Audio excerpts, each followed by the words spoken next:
Alright, so Impact Wrestling Bound for Glory is in the books, and I'm going to be giving my thoughts on what I thought about Bound for Glory itself.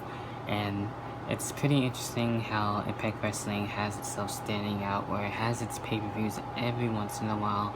Even though at the same time, I kind of wish they had more pay-per-views, but it's fine with these pay-per-views being, not so together, but separated, and having it be once in a while. It actually gives them time to build for these matches.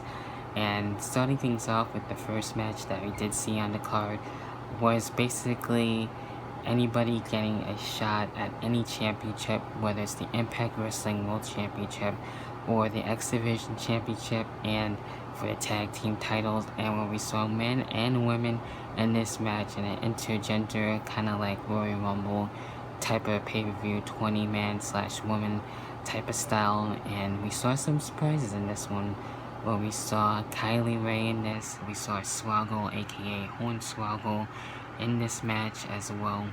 And in the end, we had Eddie Edwards getting his win, and that's fine with me. Hopefully now he'll get his chance to actually be in main event picture again. Haven't really seen him in that main event spot in quite some time, so that'd be really nice to see. Next match, where we had the Knockouts Championship match, where we had Taya Valkyrie taking on Tennille Dashwood in this one. And this one, of course, Johnny Bravo was there looking to help out Taya and everything. She didn't really need the help.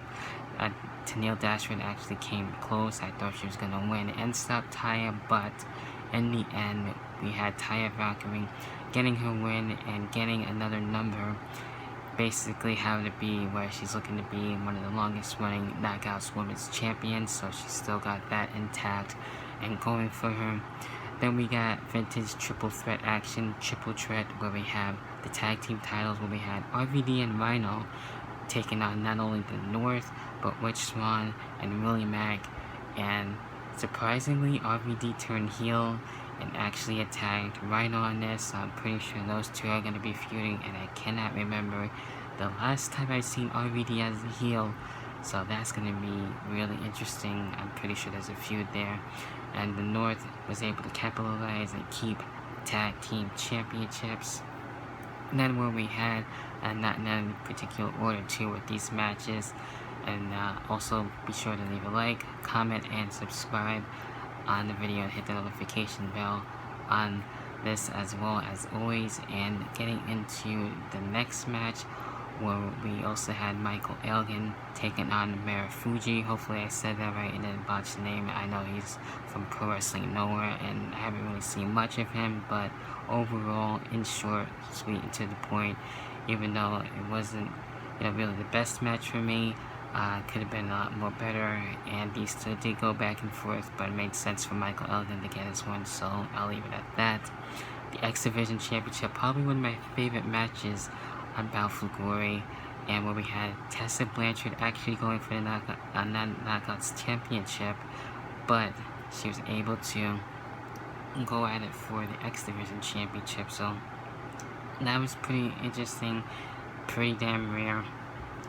And where we had also Daga in this one, we also had a newcomer in AC, I believe. Haven't really seen much of him, so he was in there. And of course Jake first was in there, and Ace Austin, just to name a few. And I really wanted Tessa Blanchard to get the win on this, and of course OVE didn't want to be bothered with it, of course taking her out of the match, which sucked.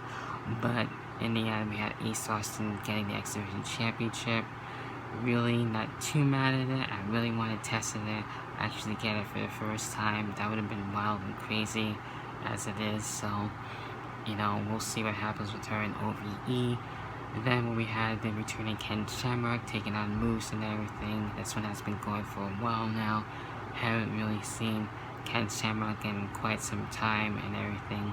And even though when he was wrestling, I wasn't really watching wrestling at the time, so I mainly seen highlights and stuff, but he was able to face Moose, and when you thought he would actually get the win, Moose turns things around and actually gets the win there. So I guess Ken Shamrock being an Impact was a one-time thing. Who knows? That remains to be seen. And of course, we're getting to the main event for the World Heavyweight Championship, where we had, of course, Brian Cage and as well Sami Callihan in this one. And I was actually thinking Sami Callihan would have got the job done, become world champion. That wasn't the case. We saw some insane spots, and especially with the barricade, Brian Cage just tearing it apart and actually giving it to Sami Callihan. We saw the weapons. Obviously, of course, anything goes. Brian Cage was able to get the win, keep the world title, and go out there and help out Melissa Santos and everything. And we'll see what happens with that. So, besides 2 matches I didn't really care for, the rest of Bound for Glory I enjoyed. I thought it was very enjoyable, and I actually checked it out on Fight TV first time in a while. I have Fight TV, and I really didn't get to fully use it. I seen the free episodes, like with Ring of Honor, which I kind of, fell on and haven't really fully picked it up and everything. So I'm kind of behind on that, trying to catch up on Ring of Honor. So that's kind of where I kind of watch it and everything. So I wanted to see how things are with pay-per-views and Bound for Glory. It was actually pretty cool seeing it, not too many mess ups. So I'm really happy about that. And those are my thoughts. What are your thoughts on Bound for Glory? Leave it in the comment box. Of course, as always, leave a like and subscribe and hit the notification bell as always to stay up to date for all my videos and everything. So that was for Bound for Glory in my review. Stay tuned for W2K20 and the update. Of course, I'm looking to do an unbagging and getting the game and giving brief thoughts. Probably show some gameplay in November. Well, we also got AEW Full Gear. Stay tuned for that in the review, and for Survivor Series, probably predictions and a review on that. And of course, the big one, where we got WrestleCade coming up, looking to do a day in the life video the whole weekend with Brother Chris on that. And actually, over here, I do got the camera, so I wasn't playing any games on this, so I am looking to do a vlog and everything, and it's gonna be pretty damn dope.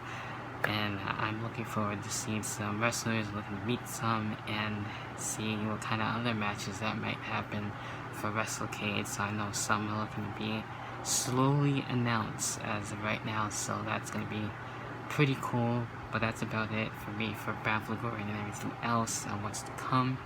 Till then, I catch you guys in the next video, whenever the hell the next video may be. Until I catch you guys then, see ya and peace.